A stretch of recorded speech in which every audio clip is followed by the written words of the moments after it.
দোকানের ভেতর জাদুঘর শুনতে অবাক লাগলেও নিজের গহনার দোকানের একপাশে শত শত বছরের পুরনো জিনিস সংগ্রহ করে তাক লাগালেন শাহ মোহাম্মদ আলমগীর খান। আগের জমিদাররা এগুলা বাজু বলে এখানে পড়তে। ব্যবসায়ী হয়েও নিজের ছোট্ট দোকানে তৈরি করেছেন শখের জাদুঘর। বিক্রির উদ্দেশ্যে নয়, বরং আগামীর প্রজন্মের জানার জন্য শখের বশে বংশ পরম্পরায় জমা করেছেন শতবর্ষ পুরাতন জিনিসপত্র। বলি যে আমার বিক্রির উদ্দেশ্য নয়, আমার উদ্দেশ্য হলো আমার সংগ্রহশালায় এগুলো থাকবে। এটা অনেকেই আসছিল নিতে, বিশেষ করে ঢাকা জাদুঘরে। আমি বলছি না, এটা আমার বাবার স্মৃতি। এটা বাবা সংগ্রহ করেছেন আজ থেকে 70 বছর, এবং যার কাছে ছিল তার কাছে 100 বছরের উপরে ছিল, প্রায় 150 থেকে 200 বছর আগের এই সংগ্রহ। শখের দাম লাখ টাকা, কথাটির বাস্তব উদাহরণই যেন আলমগীর। হাজার হাজার টাকা দামের গয়নার বাক্স থেকে শুরু করে আলমগীরের দোকানে রয়েছে অমূল্য সব জিনিস। তার সংগৃহীত জিনিসের দ্বিতীয়টি আর কোথাও খুঁজে পাওয়া যাবে না বলেও দাবি করেন তিনি। এটা গয়নার বক্স। আগের যারা বুনিয়াদি মানুষ তারা এইসব রূপার বক্সের মধ্যে গয়না রাখে। এটার বয়স 200 বছরের উপর। এটা দ্বিতীয় আরেকটা কোথাও নাই। এগুলো একটাও দ্বিতীয়টা ছাড়া বাংলাদেশে খুঁজে পাবে। আলমগীরের সংগৃহীত প্রতিটি জিনিসের চমকপ্রদ কারুকার্য থেকে যেন চোখ সরানো যায় না। এই যে গ্লাস, কত সুন্দর নিখুঁত আপনার কাজ। এই যে নিখুঁত একটা গ্লাস, এটা কিভাবে ডিজাইনটা করেছে। এমনি ভাবে এই গ্লাসগুলি আমার সংগ্রহশালায় আমি চেষ্টা করেছি সংগ্রহ করে রাখতে। এই দেখেন কত নিখুঁত কাজ। পিতল রূপা থেকে শুরু করে রয়েছে বিভিন্ন মূল্যবান ধাতব পদার্থের অলংকার। এই মলগুলি পরার হলো তাদের একটা নিদর্শন, তাদের মর্যাদা। এগুলি কিন্তু সাধারণ পরিবারের লোকজন পরে। এটা মর্যাদা সম্পন্ন নবাব বংশের লোকরা পড়ছে, জমিদার বংশের লোকরা এগুলো পড়ছে। বাবার সংগ্রহ করা জিনিস দেখে অ্যান্টিক জিনিসের সংগ্রহের আগ্রহ জাগে আলমগীরের। বংশ পরম্পরায় তাই নিজেও শুরু করেন বিভিন্ন জিনিস সংগ্রহ।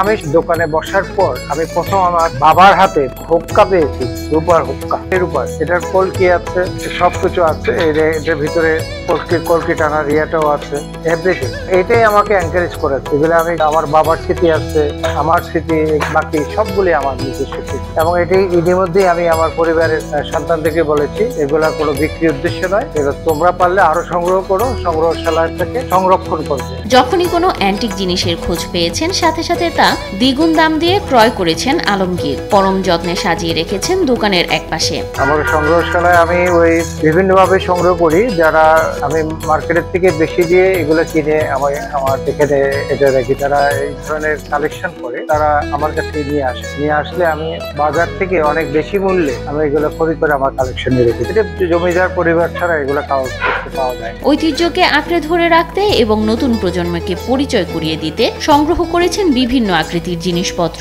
এই একটা অংশ, এটা রূপার, এটা গণক। এই একটা আছে আপনার বেহালা, ময়ূর বেহালা। জমিদার বংশে যারা ছিলেন তাদের কাছে এটা থাকতো, তাদের ইয়েতে। সেগুলো আমার সংগ্রহশালায় আমি সংগ্রহ করে রেখি। এগুলো হলো আপনার রূপার বাটি, এই গ্লাস। এটা হলো রূপার চাবি রিং।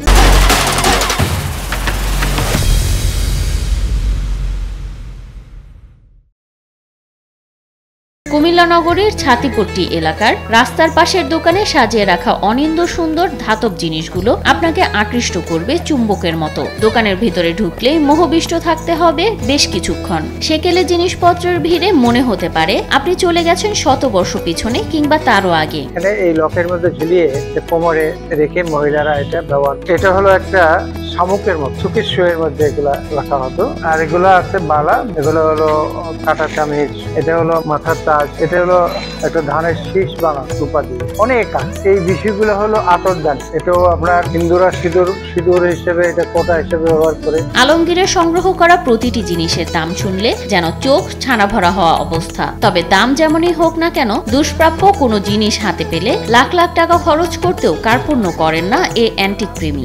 1801 সাল থেকে এই মুদ্রাগুলি এখানে আছে। সোলেমানি এই মুদ্রা আছে, যেগুলো বয়স 200-300 বছর আগের, অনেক আগের। এই একটা কানের রিং হলো পরিবারের একটা ঐতিহ্য, রূপা। প্রতিদিন অ্যান্টিক জিনিসগুলোর পরিচর্যা করেন তিনি। নিজে পরলোক গমন করলেও তার বংশধররা যেন এটিকে টিকিয়ে রাখেন সেই অনুরোধও করেছেন বলে জানান আলমগীর। আমি আমার স্টাফদেরকে বলেছি এটা দেখে শুনে রাখার জন্য, কোনো একটা জিনিস যাতে নষ্ট না হয়। আমি মনে করি যে একদিন হয়তো আমি থাকবো না, কিন্তু আমার এইটা এক সময় মিউজিয়াম হয়ে যাবে, মানুষ দেখতে আসবে। আমার ভবিষ্যৎ জেনারেশনকে বলেছি এগুলা কোনো সময় যাতে নষ্ট না হয়, ঐতিহ্য বা এইবার থাকবে। ঢাকার থেকে চট্টগ্রাম থেকেও রিসার্চ করেছি।